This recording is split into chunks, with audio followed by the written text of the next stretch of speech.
Tennis was once ruled by teenagers. Now not so much. Chris Evert, Steffi Graf, Bjorn Borg, and Boris Becker grabbed the sport young. Today, it's Joao Fonseca and Mira Andreeva. Wherever 18-year-old Joao Fonseca goes, he hears his name chanted as if he were akin to his countrymen, the Brazilian soccer stars Ronaldo, Pelé, and Neymar. Mira Andreeva, also 18, gets interview requests while she waits in line at a pharmacy in New York City. Teenage tennis prodigies used to be as common as gut tennis strings. Chris Evert was 16 when she reached her first U.S. Open semifinal in 1971. Steffi Graf was 17 when she captured the first of her 6 French championships. Monica Seles, Arantxa Sanchez Vicario, Martina Hingis, and Maria Sharapova were all under 20 when they catapulted to fame. Bjorn Borg was 18 when he won the first of his 6 French Open titles in 1974.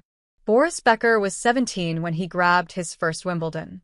Stefan Edberg, Pete Sampras, Michael Chong, and Rafael Nadal were all teenagers when they won their first majors. Over the years, as the sport became more physical and endurance-minded, necessitating more mature bodies, the tide changed. Equipment, fitness, and nutritional advances have also allowed players to continue competing into their mid-30s.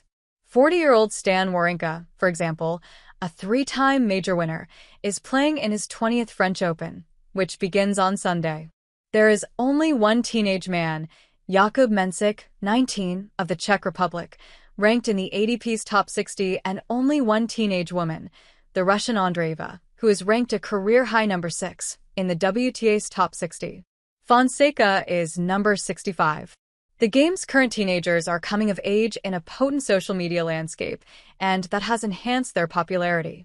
When Fonseca defeated Lerner Tien to win the U.S. Open Juniors in 2023, there was a smattering of family members and friends watching on an outside court.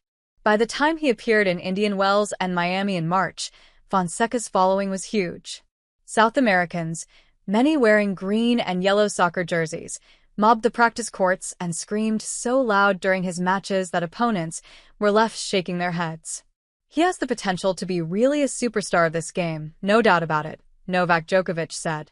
Andreeva has been a familiar face for the last few years. Her mental fortitude on the court, along with her quick quips off it, have endeared her to fans worldwide. Her devastating drop shots don't hurt, either. Last year, Andreeva reached the semi-finals of the French Open by upsetting second-seeded Aryna Sabalenka. Earlier this year, she captured back-to-back WTA titles in Dubai and Indian Wells, beating Iga Swiatek, Elena Rybakina, and Sabalenka. She has grown exponentially since teaming with her coach, Conchita Martinez, a former Wimbledon champion, a year ago. Even Andreeva's compatriots have taken note. It's incredible what she's been able to do at such a young age, said Jessica Pegula, last year's U.S. Open runner-up. I think she's going to win a lot of tournaments and a lot of matches for the next 10 years. She moves really well, but it's her court sense and her ability to compete. And she's only going to get better.